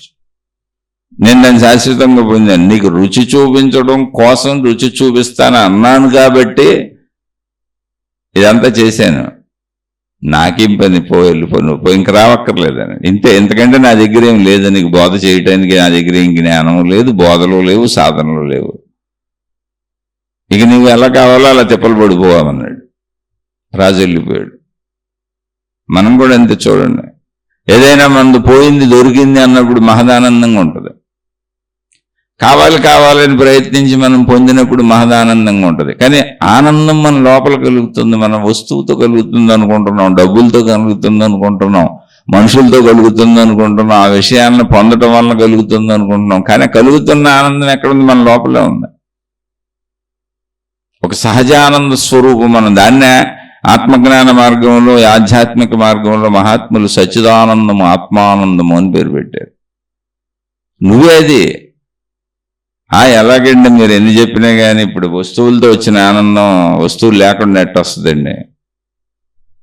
ఇప్పుడు నేను చక్కగా తిన్నాను, నాకు నచ్చింది తిన్నాను, చక్కగా రుచి బ్రహ్మాండంగా ఉంది, ఎంత ఆనందంగా ఉంటుంది నాకు. నాకు నచ్చినవి కట్టుకున్నాను, ఎంత ఆనందంగా ఉంటుంది. ఒట్టిగా ఊరికినే ఆనందం ఎలా వస్తుందండి? స్త్రీ పురుషులను కలిసాము, ఎంత ఆనందంగా ఉంటుంది. మా అబ్బాయిని ఎత్తుకున్నాను ఎంత ఆనందంగా ఉంటుంది, మా అమ్మాయిని ఎత్తుకున్నాను ఎంత ఆనందంగా ఉంటుంది, నేను నాది నా వాళ్ళు అందరం రోజు హాయిగా అన్నీ అనుభవిస్తుంటే ఎంత ఆనందంగా ఉంటుంది. ఊరికినే ఆనందం ఎట్లా వస్తుందండి? సచ్చిదానందం ఆత్మానందం అనిపిస్తుంది. కానీ ఆత్మజ్ఞానం అన్ని సాక్ష్యాలతోనే చెప్పుద్ది. సాక్ష్యం లేకుండా చెప్పదు, నమ్మమని అసలు చెప్పదు. నిద్రలో నువ్వు ఆనందంగా ఉన్నావా దుఃఖంగా ఉన్నావా చెప్పు చాలు. నువ్వే నీ సాక్ష్యం, నిన్ను నువ్వు చూసుకో అంతే. నువ్వు చూసుకోవట్లేదు కాబట్టి చెప్పాల్సి వస్తుంది, అది నిన్ను నువ్వు చూసుకుని చెప్పక్కర్లా. ఎందుకంటే చెప్పిన వాళ్ళు అందరూ తమను తాము చూసుకున్నోళ్ళే.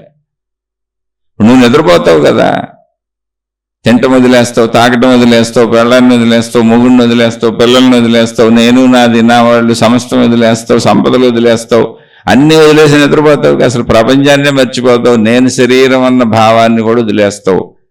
కోటాను కోట్ల విషయాలను గుర్తుపెట్టుకున్న మనసును వదిలేస్తావు. నిద్రలోకి వెళ్ళిపోతావుగా. గాఢ నిద్రలోకి ఆనందంగా ఉందా దుఃఖంగా ఉందా? ఆనందంగా ఉంది సార్. ఆనందంగా ఉందిగా. మరి ఊరికినే ఆనందం ఎట్టా వస్తుంది? ఊరికినే ఆనందంగానే ఉంది నిద్రలో. ఏదైనా పట్టుకుంటే వచ్చే ఆనందం అది పట్టుకున్నంతసేపే ఉంది. అది పర్మనెంట్గా మన దగ్గర ఉండి తర్వాత ఆనందం కూడా ఉండదు. అది కాసేపు ఆనందం, అలవాటు అయిపోయిన ఆనందం. ఇంకా దాని మీద ఆనందం రాదు. ఏదో వాహనమో కారో లేదా బట్టలు వస్తువులు విషయాలు కొనుక్కోవాలి అది కొనుక్కోవాలన్నంతసేపు ఆనందంగా ఉంటుంది. కొన్నాక ఆ రోజు ఆనందంగా ఉంటుంది. ఇంకా ఎక్కడి నుంచి ఆనందం తరిగిపోవటం మొదలైపోద్ది. దాని పట్ల ఆనందం ఉండదు. అందుకే మూడు పిల్లలు రోజు కొట్టుకుంటారు. మొగుడు పిల్లలకి శారీరక సుఖం పొందడానికి అతి వృద్ధాప్యం వచ్చే వరకు రోజు అవకాశం అక్కడే ఉంది. ఇంట్లో కలిసే ఉన్నారు. ఆథరైజ్డ్ ధర్మము. అది తప్పు కూడా కాదు, మీరు అనుభవించవచ్చు అని చెబుతున్నారు. ఎన్నిసార్లు అయినా అనుభవించవచ్చు. ఇద్దరు ఎదురుబెదురుగానే ఉంటారు. దానికి ఏం ఖర్చు కూడా లేదు.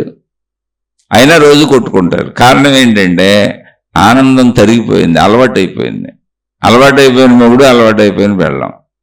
ఇప్పుడు ఏదో అలవాటుగా ఆనందాన్ని పొందుతున్నాం అనేది ఒక యాంత్రిక చర్య తప్ప అది అంతరంగంలోంచి పుట్టుకొచ్చినట్టుగా జరగట్లా. అందుకే ఘర్షణ పడతారు. నిజంగా ఆనందం పొందుతున్నప్పుడు ఘర్షణ పడరు. మీరు చూడండి, పెళ్ళైన కొత్తలో ఎవరో ఘర్షణ పడరు. ఒకళ్ళనొకళ్ళు ప్రేమించుకొని ఒకళ్ళు నచ్చలేదు అనిపించిన సర్దుకుంటారు. తర్వాత సర్దుకోవడం ఎందుకు పోయింది అంటే అలవాటు అయిపోయింది.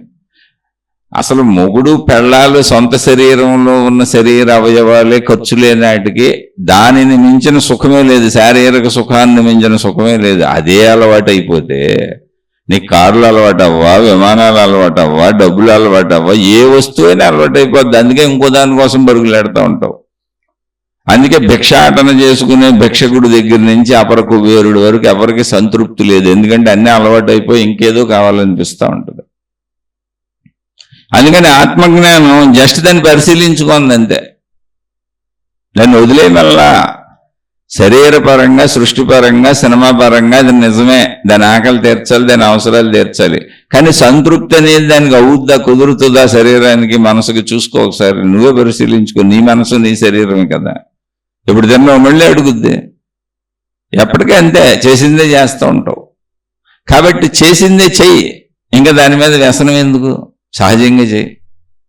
నిద్ర వచ్చినప్పుడు నిద్రపో, ఆకలేసినప్పుడు తిను. కట్టుకోవటం సమాజంలో సభ్యత అవసరం కాబట్టి ఏదుండేది కట్టుకో. అన్నీ నార్మల్గా ఏం అవసరం వచ్చాయి.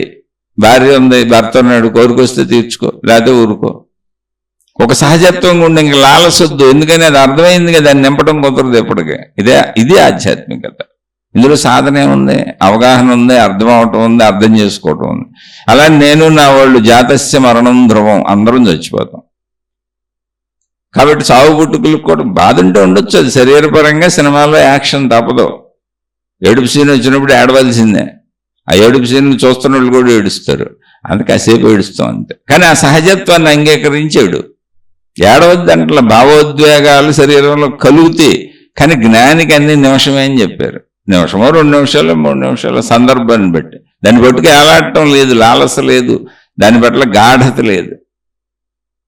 స్పందించు. అదే ఆ గురువు గారు చెప్పింది. ఆకలేసినప్పుడు తింటాను, ఆకలి అయిపోతే అసలు తిన్నాను. నిద్ర వచ్చినప్పుడు నిద్రపోతాను, నిద్ర రాతే అసలు నిద్రపోను. ఎప్పుడు లెగిస్తాను? నేను ఎప్పుడు లెగిస్తే అప్పుడు అది బ్రహ్మ ముహూర్తం. ఎందుకంటే నాలోని బ్రహ్మం ఎప్పుడు బయటకు రావాలనుకుంటున్నాడో అప్పుడు మెలకు వచ్చింది. అదే బ్రహ్మ ముహూర్తము. బ్రహ్మముహూర్తం టైం నువ్వు పెట్టుకొని లేవటం ఏంటి, అలారాలు పెట్టుకొని అంటే అది శరీరం అనే సినిమాలో అలా సాగుతూ ఉంటుంది. ఎందుకంటే మనకి ఇంత జ్ఞానం లేదు కాబట్టి, జ్ఞానం నేర్పడానికి మహాత్ములు ఏర్పాటు చేసిన వ్యవస్థ అంతే. సాధనలన్నీ జస్ట్ ఊరికనే తయారు చేయబడిన కుకింగ్. అది వంట వండుకోవటం సాధనలు, మతాలు, మార్గాలు, విధానాలు, దేవుళ్ళు, దేవతలంతా మానవ తయారీ. కానీ ప్రకృతి సహజత్వం, ఆత్మజ్ఞానం అది నిన్ను చూసుకోవటం, నీ స్వీయత, అది నీ అంతరంగం. అది ఎంత సహజత్వం అంటే శరీరపరంగా ఇంద్రియాలతో ఆనందం దొరుకుతుంది, మనోపరంగా ఊహలో ఆలోచనలతో ఆనందం దొరుకుతుంది, గాఢ నిద్రలో ఏ అవసరం లేకుండా ఆనందం దొరుకుతూనే ఉంది. శరీర మనోపర ఆనందాలు ప్రయత్నించి సాధించుకోవాలి. ప్రయత్నించి సాధించేటప్పుడు అది నిజమని నమ్మితే, దొరకపోతే దుఃఖం వేస్తుంది. కానీ నిద్రాసుఖంలో అసలు దుఃఖమే లేదు. ఎందుకంటే అక్కడ ఏమీ లేదు. ఏమీ లేకుండా కూడా ఆనందాన్ని పొందొచ్చు. అదే ఆత్మజ్ఞానం. నువ్వు ఎప్పుడు ఆనందంగా ఉండొచ్చు. దాని పేరు సచ్చిదానందం, దాని పేరు పరమానందం, దాని పేరు ఆత్మానందం. దాన్ని మెలకువలో ట్రై చేయవయ్యా. ఆ స్థితికి మెలకువలో వెళ్ళడానికి ప్రయత్నించి. ఏమీ లేదు. అది నీ ప్రాణశక్తి స్థితి. దాన్ని అనంత ఆత్మశక్తి స్థితి అన్నారు. శరీరాన్ని మనస్సుని కాసేపు కుదురుగా అలా కూర్చోబెట్టి ధ్యానం అయితే గాఢత ఎక్కువ లేకపోతే, శ్రద్ధ ఎక్కువ లేకపోతే, ఎక్కువ టైం చేయలేకపోతే దాని పేరు ధ్యానం. తీవ్ర గాఢతతో జిజ్ఞాసువై ముముక్షువై ఎక్కువసేపు అందులో ఉండి దానికోసమే తప్పిస్తుంటే దాని పేరు తపస్సు. అంటే ఆ స్థితికి వెళ్ళాలని. అంతే, అంతకు మించేం లేదు. రెండో ఒకటే. కాసేపు శరీర మనోభావాలను పక్కన పెట్టి గాఢ నిద్రా స్థితిలో ఉన్నటువంటి స్థితి ఏది ఉందో అది నీ ప్రాణశక్తి స్థితి. అక్కడికి వెళ్తున్నావు. అదే అనంత ఆత్మశక్తి. ప్రాణశక్తి సృష్టి మొత్తానికి ఒకటే. నీకు నాకు సపరేట్గా లేదు. అయితే అది నీకు ఎప్పుడు తెలుస్తుంది? నీ ప్రాణశక్తిలోకి నువ్వు వెళ్ళినప్పుడు తెలుస్తుంది. ఎందుకంటే నిద్రాస్థితిలో అంతా ఏకమైపోయింది. నువ్వు కూడా లేవు, నేను కూడా లేను, అసలు సృష్టి కూడా లేదు. ఏకత్వ స్థితి అది నిద్రాస్థితి. అందుకే సచ్చిదానందంగా ఉంది. ఆత్మాన సచ్చిదానందం అంటే ఏంటి? వస్తువులతో వచ్చేది కాదు. వస్తువులతో వచ్చేది శాశ్వతానందం కాదు. సచ్చిదానందం అంటే శాశ్వతానందం అని. వస్తువులతో వచ్చేది పోద్ది. అలవాటు అయిపోతే భార్య పట్ల కూడా ఆసక్తి లేదు, అలవాటు అయిపోతే భర్త పట్ల కూడా ఆసక్తి లేదు. ఇంకా వస్తువుల మీద ఏముంటుంది? అందుకే కొట్టుకుంటున్నారని చెబుతున్నాగా. మనకు అలవాటే కదా, వాళ్ళు చెప్పేది ఏంటి మనకు తెలిసిందేగా. కాబట్టి ఆ స్థితిని పొందు. అదే ఆత్మజ్ఞానం చెబుతుంది. ఆత్మజ్ఞానం అనేది స్వీయ వ్యక్తిగత చదువు. ఎవరికో సంబంధించింది కాదు, ఎవరో నేర్పేది కాదు. అసలు ఆ చదువు ఒకళ్ళు చెప్పేది కాదు. నీ శరీరంలో ఇమిడిపోయి ఉన్న చదువు. విత్తనంలో చెట్టు ఉందని, దాన్ని ఇలా మొలవాలని, నువ్వు ఇలా మొలువని విత్తనానికి ఎవరు ట్రైనింగ్ ఇవ్వక్కర్లా. ఆ పరిస్థితులు సమకూరితే చాలు. దాన్ని తీసుకెళ్లి భూమిలో పడేసి కాసి నీళ్లు పోస్తే అదే వచ్చేస్తుంది. ఎందుకని చెట్టు అంతా విత్తనంలోనే ఉంది. అలాగే నీ సహజత్వపు అనంతత్వము నీలోనే ఉంది. దానికి బోధలు, సాధనలు, మార్గాలు, విధానాలు, పద్ధతులు, గురువులు, ఎలా నేర్చుకో అలా నేర్చుకో ఇవేం అక్కర్లేదు. నీ సహజత్వం. విత్తనానికి చెట్టు అవడం ఎంత సహజత్వమో, చెట్టు మొత్తం విత్తనంలోనే ఉండడం ఎంత నా సహజత్వమో, నువ్వే ఆ అనంతత్వము. విత్తన దశ నీ శరీరం. మళ్ళీ ఇది నీకు అర్థం అవటం కూడా ఏం లేదు. నీలో నువ్వు చూసుకోవటమే. దీనికి బోధలు, బాధలు, సాధనలు, గేదనలు ఏమి లేవు. అవన్నీ మానవ కల్పితములు. నువ్వు అలా వెళ్ళలేనప్పుడు వెళ్ళటానికి నీకు ఏర్పాటు చేసిన వ్యవస్థలు కొంచెమన్నా ఆలోచన కలిగించుకుంటావేమో. అవేం తప్పులు కాదు. కానీ అసలు వాటితో నీకు పనే లేదు. నీ లోపలికి నువ్వు వెళ్తే వెళ్ళలేని మూర్ఖులు అయితే మనం అందరికీ పని ఉంది. అసలు నాకు తెలియట్లేదండి, నేను అంత మూర్ఖుండండి, నన్ను నేను చూసుకోలేనండి, నన్ను నేను గమనించుకోలేనండి, నా పట్ల నాకే జాస్తి తక్కువ అండి అనే అంత మూర్ఖత ఉందనుకోండి మనకి. అప్పుడు తప్పదు, ఏదో ఒకటి చేయాలి. ఎందుకు అర్థం కాదు? నాకు ఎందుకు అర్థం కానీ అర్థమైతేనే కదా బోల్డ్ పనులు చేస్తున్నాను. నేను శరీరం అని అర్థమైపట్టే కదా ప్రపంచం పట్టుకు తిరుగుతున్నాను, ధన సంపాదన తిరుగుతున్నాను, వృత్తి వ్యాపార ఉద్యోగాలకు తిరుగుతున్నాను. నేను మనసు అని అర్థమవబట్టే కదా మానసిక భావోద్వేగాలకు లోనవుతున్నాను, సుఖదుఖాలకు లోనవుతున్నాను. అలాగే నేను ఆత్మశక్తి నేను అర్థం చేసుకో. ఈ రెండు కదలికలకి మూలమైన ప్రాణశక్తి ఉంది కదా, జస్ట్ అర్థం చేసుకో. ఇటు తిరుగు అంతే. అటుది అర్థం చేసుకున్నావు బయట ప్రపంచంలోకి వెళ్ళడానికి, ఇటు తిరిగి ఇది అర్థం చేసుకో, అర్థమైపోద్ది. అందులో పెద్ద విశేషత ఏం లేదు. జస్ట్ సింపుల్ అంతే. ఇది ఎవరికాళ్ళు ప్రయత్నించుకోవాల్సిందే. ఎలా ప్రయత్నించుకున్నా నో ప్రాబ్లం. ఏముంది? అది ఒక సహజత్వం, మన సహజత్వం, మన సంపూర్ణత్వం. అది ఆ సంపూర్ణత్వాన్ని, మన సహజత్వాన్ని గుర్తు చేయటానికి జస్ట్ ఊరికనే ఆధ్యాత్మిక చదువు అనేటువంటి పేరుతో, ఆత్మజ్ఞాన చదువు అనే పేరుతో ఈ శీర్షికలు మాట్లాడటం జరుగుతుంది. ఈ మాట్లాడే శీర్షికలు మీకు గుర్తు చేయాలని కాదు, మీకు గుర్తు చేసే అంత ఉన్నతుడిని నేను కానే కాదు. అసలు నాకు నేను గుర్తు చేసుకుంటున్నా. అవి ప్రసార మాధ్యమాలు ఉన్నాయి కాబట్టి మీతో పంచుకుంటున్నా. ఉపయోగపడితే ఉపయోగించుకోండి. శుభమస్తు. మీకు మీ కుటుంబ సభ్యులకు మేలు చేకూరుగాక. మరలా మరో కొత్త శీర్షికతో కలుసుకుందాం. ఎవరు ఎన్ని చెప్పినా, ఎవరు ఏం చేసినా అందరికీ అది నచ్చదు. అందరికీ అది నచ్చదు. ప్రపంచంలో ఎవరినే పూర్తిగా ఎవరు అంగీకరించాల. అందుకే అనేక మతాలు, మార్గాలు ఏర్పడినాయి. అలాగే నేను చెప్పింది నచ్చని వాళ్ళు, నా మాటలు నచ్చని వాళ్ళు, నా చెప్పే స్టైల్ నచ్చని వాళ్ళు, అర్థం కాలేదు అనుకున్న వాళ్ళు, అసలు నచ్చట్లేదు అనుకున్న వాళ్ళు దయించి వినకండి, నన్ను క్షమించి వదిలేయండి. నేను అతి సామాన్య మానవుడిని. నాకు సామాన్య మానవుడికి ఉండే సర్వ సమస్యలు ఉన్నాయి. నేనేమి ఆనందంలో ఊలలాడిపోతూ ఇవన్నీ చెప్పట్లేదు. మామూలు సినిమాలో, శరీరం అనే సినిమాలో, సృష్టి అనే సినిమాలో నేను అన్ని రకాల కష్టాలు పడుతున్న సామాన్యుడిని. నాకు ఆ సచ్చిదానందపు ఎరుక కలగలేదు, ఆత్మానందపు ఎరుక కలగలేదు. కానీ నాకు అది అర్థమైంది. మహాత్ములు చెప్పింది అర్థమైంది. ఆ వైపు వెళ్ళటానికి నాకు నేను మననంగా ఇది చెప్పుకుంటున్నా. అందుకని అర్థం కాని వాళ్ళు, నేను సరిగ్గా చెప్పలేదు అనుకున్న వాళ్ళు సామాన్యుణ్ణే అని నన్ను క్షమించి వదిలేసి మీ మార్గాల్లో మీరు హాయిగా వెళ్ళిపోండి. శుభమస్తు. మీకు మీ కుటుంబ సభ్యులకు మేలు చేకూరుగాక. మరల మరొక కొత్త శీర్షికతో కలుసుకుందాం.